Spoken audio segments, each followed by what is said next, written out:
సూర్య భక్తి టీవీ ప్రేక్షకులందరికీ కూడా నా నమస్సుమాంజలు.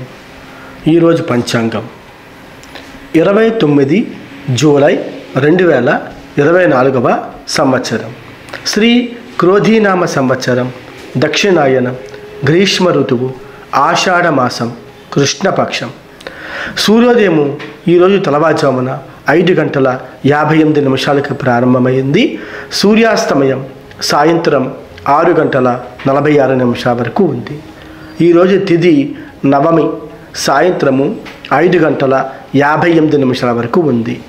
ఈరోజు వర్జ్యము రాత్రి 10:39 నుంచి రాత్రి 12:13 వరకు ఉంది. ఈరోజు దుర్ముహూర్తము మధ్యాహ్నము 12:48 నుంచి మధ్యాహ్నము 1:39 వరకు ఈరోజు వర్జ్యం ఉంది. మళ్ళీ మధ్యాహ్నం 3:21 నుంచి ఉదయము 9:10 వరకు ఈరోజు వర్జ్యం నడుస్తుంది. బ్రహ్మముహూర్తం తెల్లవారుజామున 4:22 నుంచి 5:10 వరకు ఉంది. ఈరోజు పంచాంగం సమాప్తం. నమస్కారం. మనము ప్రతిరోజు కూడా ఈ యొక్క గురోపదేశం అనే కార్యక్రమంలో భాగంగా కొత్త విషయాల గురించి మనం ప్రతిరోజు కూడా తెలుసుకుంటూ ఉన్నాము. ఈరోజు గురోపదేశం అనే కార్యక్రమంలో కస్తూరి పరిమళాలు అనే అంశం ద్వారా ఈరోజు మనం జపం గురించి తెలుసుకుందాం. భగవంతునికి సన్నిధికి చేరుకోవడానికి, భగవంతుడి దగ్గరికి చాలా అతి దగ్గరగా చేసుకోవడానికి, ఆ స్వామివారిని అమ్మవారిని మనం నిత్యము కూడా పూజించడానికి అసలు జపం ఎలా చేయాలన్నది మనం ఈ అంశం ద్వారా తెలుసుకుంటాం. పరిశుభ్రంగా ప్రశాంతంగా ఉన్న స్థలాన్ని, అంటే ఇంట్లో కానీ ఇంకెక్కడైనా కానీ మనం మొట్టమొదట ఒక మంచి స్థలాన్ని ఎంచుకోవాలి. నిత్యం కూడా ఒకే స్థలంలో ధ్యానం జపం చేయుట చాలా మంచిది. అంటే అలవాటైన ప్రదేశంలో ఒక చోట కూర్చుని స్థిరంగా ధ్యానం కానీ జపం కానీ చేయడం చాలా చాలా మంచిది. ఈ సాధనకు నిశ్శబ్దము, ఏకాంతము చాలా అవసరం. ఒక జపం చెయ్యాలి అంటే భగవంతుడి మీద పూర్తి దృష్టి సాధించి భగవంతుడి యొక్క వశాన్ని చేర్చుకోవాలి అంటే మనం నిశ్శబ్దము, ఏకాంతము ఈ రెండు కూడా చాలా అవసరం అన్నమాట. అసలు గురువుగారు ఏ సమయంలో జపం చేస్తే చాలా మంచిదండి అని ఒక ప్రశ్న కనుక మీరు అడిగితే కనుక ఉదయం 4:30 అది బ్రహ్మముహూర్తం అన్నమాట. బ్రహ్మముహూర్తం అంటే ఆ రోజు ఏ తిథైనా పర్వాలేదు, ఏ నక్షత్రమైనా పర్వాలేదు, ఏ రోజైతే తెల్లవారుజామున 4:30 ఎప్పుడైతే ఎవరైతే జపం చేస్తాడో ఖచ్చితంగా ఆ జపం సిద్ధిస్తుంది అని చెప్పచ్చు అన్నమాట. ఒకవేళ మిట్ట మధ్యాహ్నాన్ని ఏమంటాం, అభిజిన్ను ముహూర్తం అంటారు. అంటే ఆ సమయంలో కూడా మనం కరెక్ట్గా 11:30, 12 ఆ టైంలో కూడా మనం జపం చేసుకోవచ్చు. తర్వాత మూడోది సంధ్యావేళ. సంధ్యావేళ అంటే ఏంటి గురుగారు? అది పగలు కాదు, రాత్రి కాదు. అంటే పగలు అయిపోతుంది, రాత్రి వస్తుందన్నమాట. ఆ టైంలో అంటే ఉదాహరణకి 5:30, 6 ఆ టైంలో చూసారా వెలుగు అంతా పోతుంది, చీకటి అంతా వస్తుందన్నమాట. అంటే పగలు రాత్రి సంగమ సమయము సంధ్యావేళ. ఆ టైంలో కూడా మనం జపం చేస్తే చాలా సిద్ధిస్తుందన్నమాట.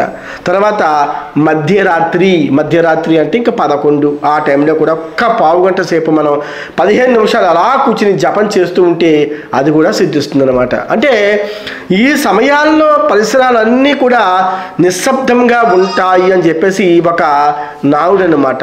తెల్లవారుజామున ఎవ్వరూ డిస్టర్బెన్స్ చేయరు. అలాగే మిట్ట మధ్యాహ్నం కూడా ఒక చోట కూర్చుని మనం జపం చేస్తే అది కూడా చాలా బాగుంటుంది. ఈ ఇందాక చెప్పిన ఈ 4 కూడా అంశాల్లోనూ కూడా మీరు జపం చేసినట్టయితే అది ఖచ్చితంగా సిద్ధిస్తుంది అని చెప్పేసి మన పూర్వీకులు ఎప్పటి నుంచో చెబుతూ ఉన్నారన్నమాట. మరి ఆ సమయాన్ని మనం ఎంచుకుని క్రమం తప్పకుండా నిత్యము ఒకే సమయానికి సాధన చేయడం చాలా చాలా చాలా మంచిది అనమాట. ఈరోజు నేను ఉదయం 5ంటికి చేశాను, రేపు ఉదయం 6ంటికి చేస్తాను, అలా కాకుండా ఒక సమయాన్ని నిర్దేశిత సమయాన్ని చేసుకొని ఆ సమయం ద్వారా మనం జపం చేస్తూ ఉంటే అది చాలా మంచిది అని చెప్పేసి మనం ఈ సందర్భంలో ఈ కార్యక్రమంలో చెప్పుకోవచ్చు. మరి గురువుగారు ఈ జపం చేయడానికి కావాల్సిన పరికరాలు ఏమన్నా ఉన్నాయా అండి? ఏమక్కర్లేదు, ఆసనం కావాలి. జపం చేయడానికి కటిక నేల మీద మనం జపం చేసినా అది సిద్ధించదన్నమాట, అది పనిచేయదు. కాబట్టి ఆసనం అంటూ ఏర్పాటు చేసుకోవాలి. తర్వాత జపమాల చేతిలో ఉండాలి, చేతిలో ఒక జపమాల అనమాట, ఓం అంటూ జపమాల చంపడానికి. అలాగే శుచి అంటే ఏంటంటే శుభ్రత. మనిషి శుభ్రతగా ఉంటే మన జపం కూడా అంత శుభ్రంగా అవుతుందన్నమాట. గురుగారు ఆసనం అన్నారు కదా, ఆ ఆసనం ఎలా ఉండాలండి?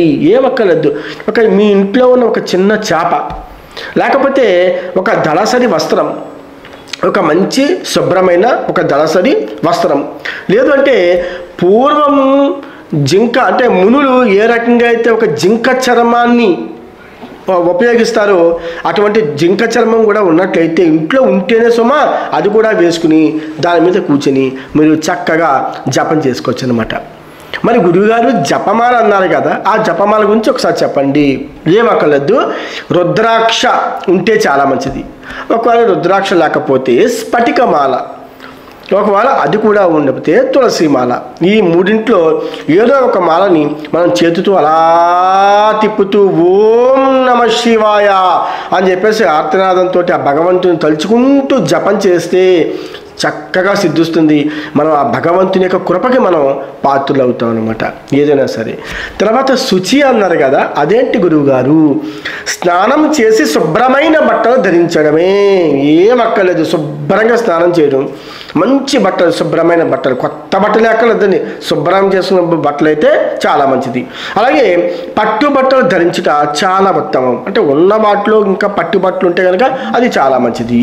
స్నానము ఆచరించకపోయినా కనీసం ముఖము, కాళ్ళు, చేతులు శుభ్రంగా కడుక్కున్నా అది కొంచెం జపం కిందే లెక్కొస్తుంది అనమాట. అనారోగ్యంగా ఉంది, ఆరోగ్యం బాగోలేదు, స్నానం చేయలేకపోతున్నారు, భగవంతుడు కనీసం కాళ్ళు, చేతులు, ముఖం కూడా కడుక్కుని ఒక చోట స్థిరంగా కూర్చుని ఓం నమ శివాయ అని మంత్రాన్ని జపించలేరా? అలా చేసినా సరే జపం కింద లెక్క. తర్వాత గురువుగారు అంగన్యాసం అంటే ఏంటండి? అంగన్యాసాన్ని ఎలా చేయాలని? అంగన్యాసము అంటే ఎక్కువ సమయం కష్టం లేకుండా కూర్చోగలిగిన పద్ధతిలోనే కూర్చోవాలి. కొంతమంది చూడండి కాళ్ళు తిమ్మిర్లు ఎక్కేస్తూ ఉంటాయి, ఆడ కింద కూర్చోలేడు, ఒక కుర్చీలోని కూర్చోలేడు, ఒక ఆసనంలోనూ కూర్చోలేడు. మరి ఎలా? మరి నేల మీద కూర్చోవడం కష్టమైతే ఒకవేళ మీరు నేల మీద కనుక కూర్చోలేకపోతే ఒక చెక్క కుర్చీలో అయినా కూర్చోవచ్చు. ఆ చెక్క కుర్చీలో కూర్చుని ఒకసారి కూర్చున్నాక మన శరీరాన్ని కదపకుండా ఎంతసేపు అయితే నువ్వు జపం చేయగలవో అంతసేపు కూడా నువ్వు జపం చేయొచ్చు అనమాట. కానీ నడుము మాత్రం తిన్నంగా ఉండాలి. నడుము ఆ వెన్నెముక అలాగా బెండ్ అయిపోకుండా స్థిరంగా కూర్చుని మనం ఆ యొక్క జపాన్ని ఖచ్చితంగా చక్కగా శుచిగా పరిశుభ్రంగా చేస్తూ ఉంటే ఆ భగవన్నామ స్మరణకి మనం ఖచ్చితంగా చేరుకుంటాం అన్నమాట. యోగి తన శరీరాన్ని, తన శరమును, తన కంఠమును కదలకుండా స్థిరముగా నిలుపుచు ఏ దిక్కులపై కూడా దృష్టిని సారించక నాసికాగ్రహమును, నాసికం అంటే ముక్కండి, అంటే ఉచ్ఛ్వాస నిశ్వాస శ్వాస మీదే దృష్టి పెడుతూ ఆ భగవంతుని మీకు ఇష్టమైన నామాన్ని తలుచుకుంటూ శరీరాన్ని కదపకుండా, దిక్కులు చూడకుండా, తర్వాత నీ కంఠాన్ని కదలకుండా స్థిరంగా నిలుపుతూ ఎవరైతే భయరహితుడై అంటే భయపడకుండా ప్రశాంతమైన చిత్తము గలవాడే అంటే ప్రశాంతమైన మనసులో కలవాడే బ్రహ్మచారి కానీ వ్రతాదీక్షాపడి కానీ ఒక యోగి కానీ అతడు ఖచ్చితంగా తయారవుతాడు అనేది జగమెరిగిన సత్యం అన్నమాట. అంటే ఒక యోగిలాగా ఒక మునిలాగా నువ్వు తపస్సు చేయాలంటే నీకు నిగ్రహ శక్తి చాలా అవసరము. నిటారుగా కూర్చుని నీకు ఇష్టమైన నామాన్ని, ఒక అమ్మవారి నామాన్ని, ఒక వినాయకుడి నామాన్ని, లేకపోతే ఏదో ఒక నీ ఇష్టమైన నామాన్ని తలుచుకుంటూ తలుచుకుంటూ తలుచుకుంటూ ఉంటే ఆ జపము 100% కూడా అది సిద్ధిస్తుంది అని చెప్పేసి మనం ఈ సందర్భంలో మనం చెప్పుకోవచ్చు అనమాట. కాబట్టి రేపటి భాగంలో మరొక కొత్త అంశంతో మళ్ళీ మీ ముందుకు వస్తాను. అంతవరకు సెలవు, నమస్కారం.